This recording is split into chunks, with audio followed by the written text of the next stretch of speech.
Di tengah perjuangan lawan pandemi, ada aja orang yang tega memanfaatkan situasi untuk meraup keuntungan pribadi. Saat alat kesehatan jadi rebutan, justru muncul oknum licik yang menebar janji manis investasi bodong. Lah, kok bisa ya? Gimana cara mereka nipu korbannya? Simak videonya agar kita jadi ngerti.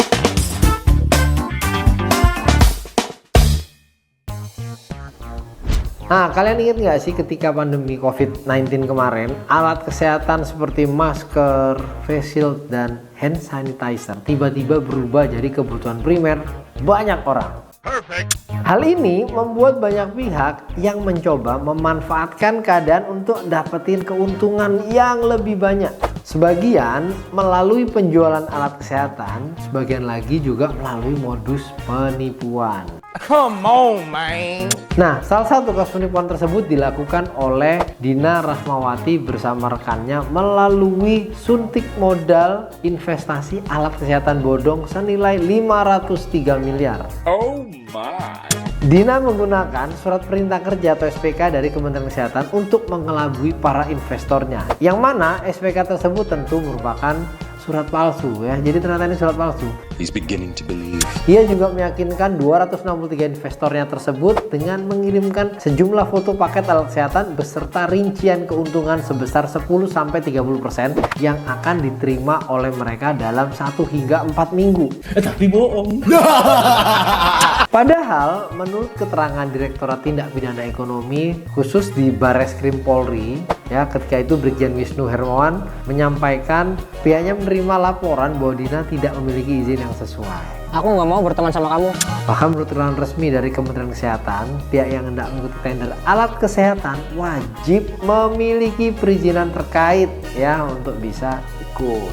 Nah, kasus ini terungkap mulanya dari laporan masyarakat. Vini Aulia Kurniawan yang merupakan rekan Dina mengajak para korban ikut dalam investasi alat kesehatan tersebut dengan cara mencatut sejumlah instansi pemerintah untuk meyakinkan para korban.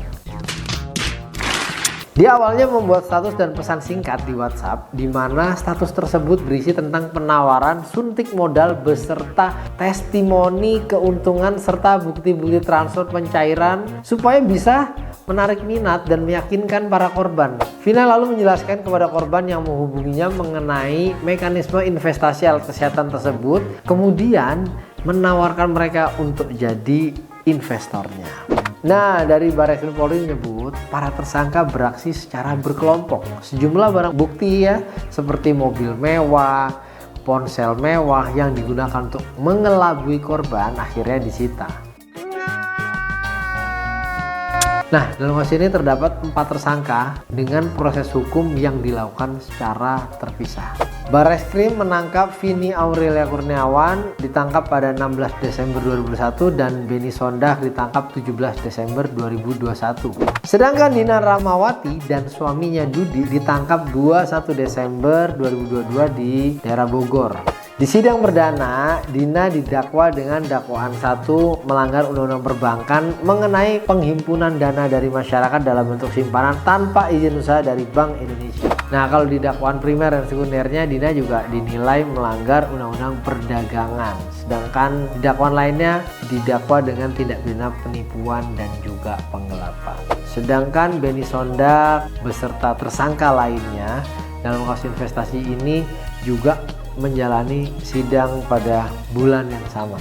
And I've decided that I want to die. Nah, dari kasus ini jadi pengingat penting bagi kita untuk selalu hati-hati dalam melakukan investasi. Jangan gampang tergiur dengan promosi, janji-janji ataupun melihat bukti transferan ya. Pastikan kita telah melakukan riset yang mendalam mengenai perusahaan atau individu yang nawarin investasi tersebut, termasuk legalitas izin usaha dan track recordnya mereka.